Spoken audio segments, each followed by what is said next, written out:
20 000 euros la moitié tout de suite. Pour faire quoi? Ils veulent qu'on leur ramène une fille. Aux Animaux la guerre, la série qui a fait partie du top 10 de Netflix sur les séries les plus regardées. Oui, c'est bien moi, l'acteur qui joue dedans, un des rôles principaux. Et du coup, je fais cette vidéo pour vous expliquer mon parcours, comment j'en suis arrivé là. Est-ce qu'aujourd'hui, j'ai tourné d'autres projets, etc. Donc, pour ceux qui ont vu la série, pour ceux qui me suivent sur les réseaux, pour ceux qui savent justement que, eh bien, à côté de ma carrière, eh bien, d'athlète, de préparateur, de PDG, etc., bah, je suis aussi acteur. Cette vidéo, elle est faite pour vous expliquer un petit peu comment j'en suis arrivé là. Je ne l'ai jamais vraiment exprimé et c'est l'occasion d'en faire une vidéo. Alors déjà, avant de la commencer, cette vidéo, si vous n'êtes pas abonné, je vous invite grandement à le faire, de cliquer sur la cloche des notifications, de commenter, de liker, de partager un maximum pour me donner de la force et je vous en remercie d'avance. Donc pour ceux qui ne connaissent pas encore la nouvelle, pour ceux qui n'ont pas vu, eh bien oui, je suis un des acteurs principaux de la série Aux Animaux la guerre qui était sortie en 2018 sur France Télévisions et qui actuellement se retrouve sur Netflix et qui est dans le top 10 des séries les plus regardées. Donc c'est vraiment une fierté pour moi, ce qui est normal d'ailleurs, et je vais vous en parler. Je vais vous parler de mon parcours, je vais vous parler en fait de comment je suis arrivé eh bien, à avoir ce rôle, à décrocher ce rôle, qui a été mon premier rôle d'ailleurs au cinéma. Bien sûr, après là, j'ai fait d'autres rôles, je vais vous en parler aussi. Donc voilà, ensemble, on va voir un petit peu le parcours, si ça peut vous inspirer, si ça peut vous aider, si vous êtes à tout hasard fan de cinéma, ou si du coup vous avez regardé la série, que vous avez bien aimé, et que vous souhaitez un petit peu connaître les coulisses de ce parcours pour arriver jusqu'au tournage et jusqu'à sa diffusion. Donc dans un premier temps, il faut savoir que la série, je l'ai tournée en 2017. Je suis monté sur la scène de Colmar, où j'ai fait la 3e place. J'étais très déçu de cette place-là. Donc assez grosses conditions, 117 kilos secs sur scène, comme vous voyez sur les photos. Et du coup, suite à ce top de Colmar, il faut savoir que une personne qui fait partie de l'IFBB, d'ailleurs je remercie cette personne encore, s'appelle Jean-Marie Mignon, qui est une très très bonne personne, eh bien m'a appelé pour me signaler qu'il recherchait quelqu'un pour faire un tournage pour une série, un événement. Et donc il recherchait quelqu'un, un bodybuilder, quelqu'un de musclé, etc. Bon, au début j'étais un peu frileux. Pourquoi? Pour la simple et bonne raison que, vous le savez tout comme moi, la plupart des séries, des reportages, des documentaires, quand il y a un mec musclé dedans, on passe souvent pour le bodybuilder neuneux à 2 balles, qui ne sait pas réfléchir, qui ne sait pas compter, qui ne sait pas faire ses lacets, enfin, la totale. Donc je voulais vraiment éviter eh bien, de prôner encore cette image dégradante. Donc j'étais un peu réticent,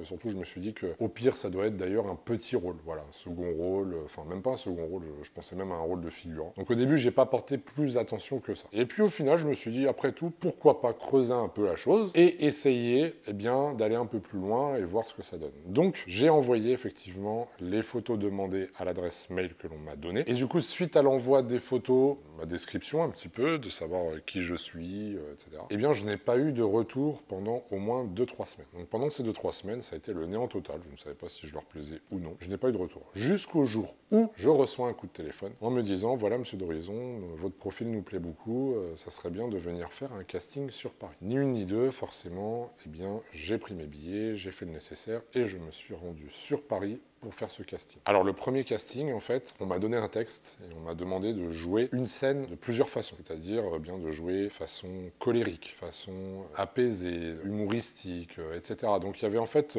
plusieurs manières de jouer pour voir un petit peu si j'étais capable de jouer forcément différentes émotions. Donc à savoir que la personne qui m'a casté, donc c'est le chef de casting, et ce n'était pas encore le réalisateur ni rien. Ils prennent des vidéos, donc ils vous prennent en vidéo, ils vous mettent en situation, et ces vidéos-là, ils les envoient au réalisateur qui valide ou non bien le casting. Le fait de valider le casting, ça ne veut pas dire que vous êtes pris. Ça veut dire que peut-être vous êtes potentiellement quelqu'un qui peut venir sur d'autres castings ou peut-être justement le réalisateur sera présent. Donc une fois passé ce casting, je rentre chez moi. Pareil, je n'ai plus trop de nouvelles. Comme je vous l'ai dit, je venais de faire Colmar et j'étais en préparation pour les championnats d'Europe IFBB. Et puis d'un coup, finalement, je reçois un appel. Oui, monsieur d'Horizon, il faudrait revenir sur Paris pour faire un deuxième casting. Donc cette fois-ci, eh bien, on va continuer à travailler, à pousser le truc un peu plus loin. Donc c'est ce que je fais. Je me suis rendu sur place, on a retravaillé, d'autres situations, etc. Et là, par contre, la réponse a été immédiate de dire, voilà, vous allez encore repasser un 3e casting demain ou dans 2 jours, mais cette fois-ci, il y aura le réalisateur. Pardon. Donc je suis resté sur Paris et j'ai rencontré le réalisateur et on a commencé à travailler dessus. Donc on a travaillé ensemble, etc. Ça a duré très longtemps, hein. C'était 1h30, 2 heures. Je vous assure qu'1h30, 2 heures, à faire que de travailler ensemble sur des textes que vous ne connaissez pas forcément avant, etc.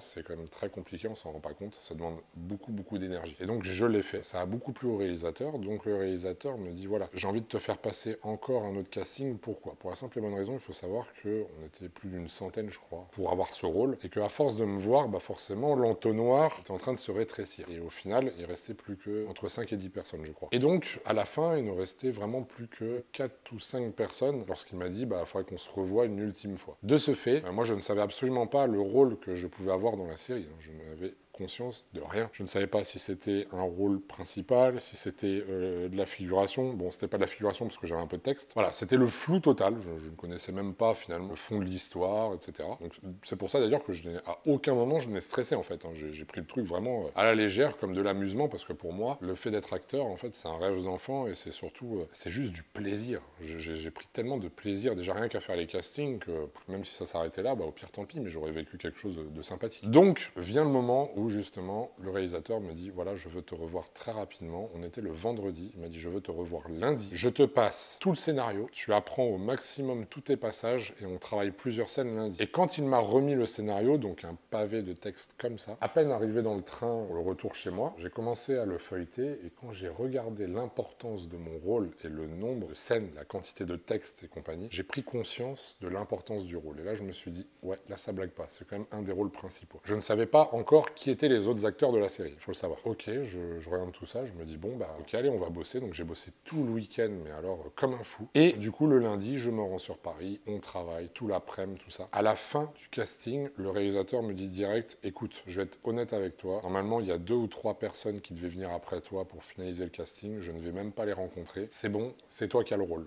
est-ce que tu l'acceptes? Forcément je l'ai accepté.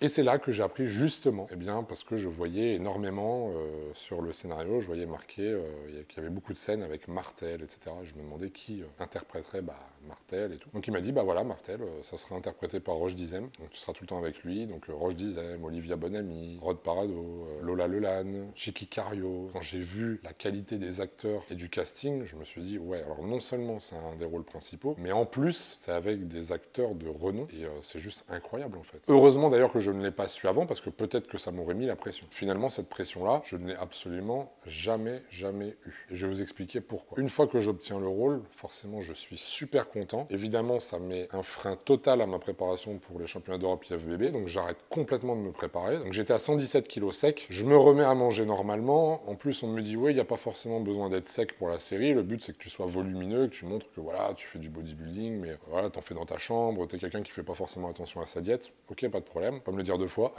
Donc j'ai remangé et je suis monté à cette période-là, c'est là où j'étais d'ailleurs le plus gros quasiment. Parce que tous les gens me disent ouais, t'étais vraiment gros à cette période-là, je faisais 130 kg pour 1m84. Donc je vous laisse imaginer. C'est grâce justement au fait que je sois en restriction avant pour une compète et le fait de remanger, vous savez, l'effet rebond, où j'ai pris ce poids-là et pris beaucoup de volume et je suis monté à 130 kg. Et donc on a débuté le tournage, donc c'était à peu près mi-mai, fin mai, on a débuté le tournage aux Animaux la Guerre, donc qui était en 2017. Et le tournage a duré 3-4 mois, à peu près. Je n'ai pas joué pendant 3-4 mois d'affilée, mais j'ai eu énormément de jours de tournage, d'accord? Ça a duré tout l'été, etc. Donc beaucoup de scènes, ça s'est tourné dans les Vosges, dans la montagne, côté de Strasbourg, etc. Donc on a fait plusieurs lieux. J'ai commencé du coup le tournage. Alors c'est vrai que la toute première scène, c'était quelque chose de très particulier. Pourquoi? Parce que vous vous retrouvez à jouer, à recommencer la scène une vingtaine de fois. Parce qu'en fait, il faut savoir que quand vous faites une scène, la scène que vous tournez, ce n'est pas qu'elle est mauvaise si vous la refaites 20 fois, mais c'est que en fait l'angle des caméras change. C'est-à-dire qu'on place la caméra à un endroit, on fait ce qu'on appelle un champ, contre-champ, plan large, plan serré, pour que ça rende le film dynamique en fait. Quand vous voyez qu'il y a un échange de discussion entre une personne et une autre, vous voyez ça, la caméra est sur une personne, puis sur l'autre, etc., etc. Donc il y a vraiment beaucoup de choses à prendre en compte. Et c'est vrai que c'était assez perturbant parce qu'il faut toujours garder la même énergie, avoir la même façon de jouer, quel que soit l'angle de la caméra, quel que soit le positionnement. Il y a énormément de monde qui gravite autour, que ce soit bien, la régie, que ce soit les ingénieurs son, les cadreurs, le réalisateur. Il y a énormément de personnes, beaucoup de poids lourds, de camions, de matériel. C'est quand même assez impressionnant. Mais ça ne m'a absolument pas perturbé. Pourquoi? Parce que de toute façon, j'ai envie de vous dire, lorsqu'on fait des scènes en bodybuilding et qu'on est en slibard devant des milliers de personnes sur scène, il y a un moment en fait où ça vous fait plus grand chose qu'il y ait du monde devant vous. Et puis moi, je suis quelqu'un qui est assez à l'aise en fait, que ce soit pour discuter, etc. Je ne suis pas timide. Donc ça ne me posait aucun souci. Au contraire, on est là pour jouer jouer, pour interpréter, pour mettre des choses en place. Et personne n'est là pour vous juger. Au contraire, il faut vraiment donner le meilleur de soi-même. C'est comme une compétition, il faut donner beaucoup d'énergie. Par contre, je vous assure que c'est épuisant parce que donner des émotions et de l'énergie, penser à son texte, penser à tout en même temps, c'est assez impressionnant et ça demande beaucoup de rigueur, beaucoup de concentration. On s'en rend pas compte tant qu'on ne l'a pas fait. Donc, j'ai commencé à tourner la série et ça s'est très bien passé dès les premières scènes. Alors, à savoir aussi qu'avant de commencer le tournage, j'ai fait 2 semaines à la Cité du Cinéma à Paris, puisque c'était une production EuropaCorp qui appartient à Luc Besson. Et donc, forcément, on a déjà calibré mon maquillage, on a calibré le maquillage que j'ai à un moment dans la série. Bon, si vous ne l'avez pas regardé, je ne vais pas vous spoiler. On a calibré aussi un petit peu de jeu d'acting, mais j'en ai pas fait beaucoup. J'ai fait que 2-3 heures grand max. D'accord, donc j'ai pas eu de cours en fait d'acting. Et ensuite, justement, on a eu les rencontres aussi pour faire les premiers échanges avec les acteurs, donc Roche Dizem, J.K. Cario, etc., etc.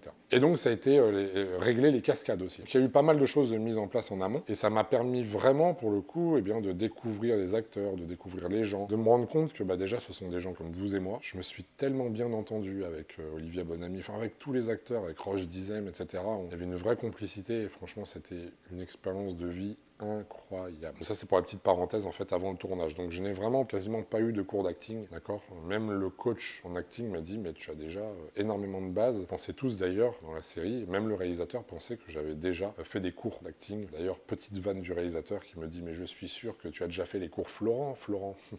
Très bonne vanne, celle-là, je la redis. Du coup, non, je n'ai absolument pas fait de cours d'acting. Pour ceux qui ne connaissent pas les cours Florent, c'est des cours d'acting, justement, qui vous propulsent, en général, pour avoir un gros niveau en termes d'acting. La série se déroule et continue, etc. Et plus les scènes s'enchaînent, si vous voulez, moi j'avais et j'ai toujours d'ailleurs, maintenant, quand je tourne, c'est que on dit que je suis un diesel. Alors pourquoi? C'est comme dans le sport. Quand je commence une séance, je vais commencer doucement, et ensuite je prends l'énergie, et c'est parti et ça déroule. C'est exactement pareil. Quand je tourne un film, la première scène que je vais jouer, elle va être pourrie, mais vraiment. Et puis après, au fur et à mesure, on la refait. Et il y a quelque chose qui s'installe, une énergie qui s'installe, et là je commence à vraiment rentrer dans le personnage, et c'est là où je commence à sortir mes meilleures scènes. Mais il me faut toujours un temps de chauffe. Et il faut savoir une chose que vous ne savez pas forcément, c'est que la plupart des acteurs, en fait, fonctionnent comme ça. C'est-à-dire que d'arriver à froid et claquer la bonne scène dès la première, c'est très rare. Il y a besoin de se chauffer, il y a besoin qu'il y ait une complicité, quelque chose qui se crée. D'ailleurs, avec Rochdy, en off, hors caméra, on prenait nos textes et on faisait ce qu'on appelle une lecture à plat du texte. On s'échange les répliques, tout ça, pour commencer déjà à se conditionner à tourner la scène. Donc c'est vrai qu'en plus de ça, des acteurs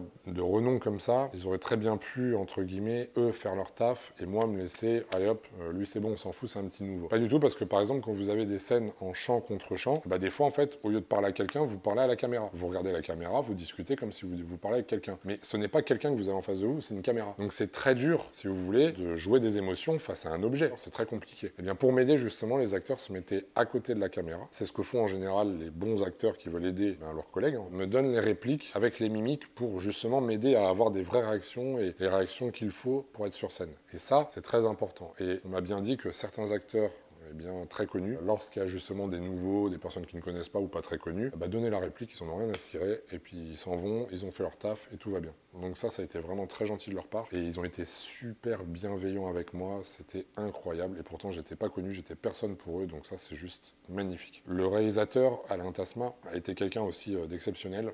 C'est quelqu'un qui est réputé en fait pour être très dur avec ses équipes, et c'est vrai qu'il l'a été. Mais pour le coup, avec moi, ça s'est super bien passé, et je sais pas, j'ai adoré cette personne. Il a été vraiment bienveillant aussi, il a été dur aussi parfois avec moi, très dur, pour justement tirer le meilleur de moi. Et vous savez pourquoi je ne peux pas mal prendre les choses, même si quelqu'un va me gueuler dessus. Si je sais, et ça c'est en rapport d'ailleurs avec le coaching, si je sais que c'est pour mon bien et pour que je sois plus performant, je vais prendre cette énergie positivement. Je vais pas me dire oh là là, il me parle mal, c'est pas bien. Vous voyez, il y a vraiment ce côté, c'est positif pour moi, donc je prends ce qu'il y a à prendre. Même s'il me gueule dessus, c'est qu'il y a une raison, c'est que je fais mal les choses, donc je dois m'améliorer. Et dans la vie, je prends les choses comme ça. C'est important pour moi d'écouter les personnes qui vous font progresser, même si des fois les personnes sont dures, c'est qu'elles cherchent à extirper de vous la meilleure version, les meilleures choses que vous pouvez avoir. Donc ça a fait partie du tournage et une expérience de vie très enrichissante. Après, en ce qui concerne la muscu, comment je me suis organisé? C'est la question que tout le monde se pose. Il y a les tournages, ça dépendait. Des fois, je commençais très tôt le matin pour finir dans l'après-midi. Des fois, je commençais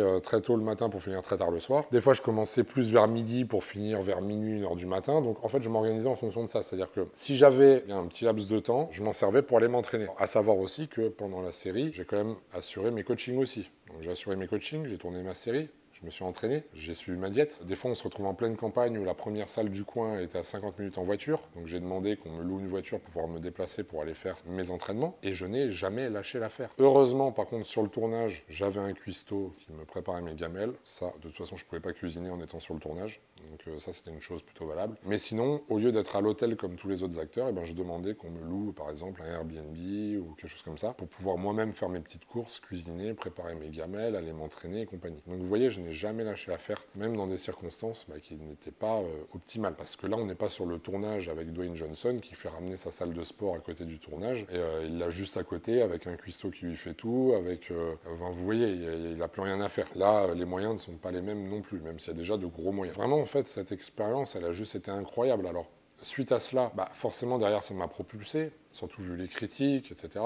Malheureusement, je devais être sur plein de projets qui ont été annulés à cause du Covid, notamment de gros films. Je ne peux pas vous donner le détail, mais de gros films qui étaient prévus et qui ne se sont pas tournés. J'espère que ça sera le cas un jour. J'ai tourné également 2 autres séries derrière. Pareil, j'en parle pas trop d'avance, mais vous les verrez sur des grosses plateformes. En fait, j'en fais pas une priorité, mais c'est quelque chose qui me passionne tellement que je n'ai pas besoin de faire de l'acting pour vivre, loin de là, parce que sinon, si j'attendais ça pour vivre, j'en vivrais pas tout simplement. Je ne tourne pas assez, je suis pas assez connu pour gagner de grosses sommes et pouvoir vivre du fait d'être acteur. Mais par contre, derrière, c'est clair que si je peux faire partie de certains projets qui me propulsent et dont je suis fier de faire partie, parce que la réalisation est bonne, parce que le scénario est bon, c'est un pur plaisir, parce que je suis un grand fan de cinéma.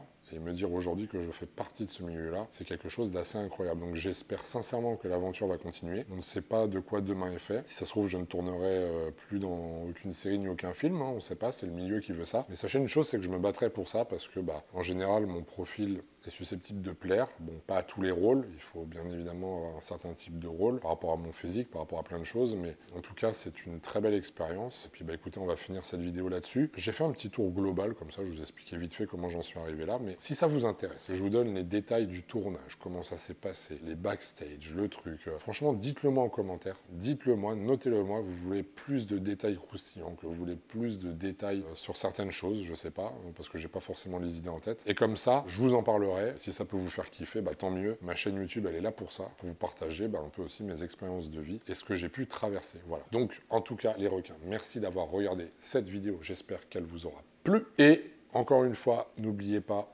de vous abonner, de commenter, de liker un maximum. Et bien sûr, parce que je suis PDG de la marque, si vous voulez faire vos commandes de compléments, ça se passe toujours sur ironshark.fr et moins 10% avec le code ironshark10. Dites-moi également, pour ceux qui ont vu la série, si ça vous a plu, ça me fera toujours plaisir. Et si vous voulez me revoir, évidemment, dans d'autres projets. Je vous souhaite à tous un excellent appétit, une bonne soirée, une bonne journée, bref, ce que vous voulez. Je vous dis à très vite. Ciao les requins.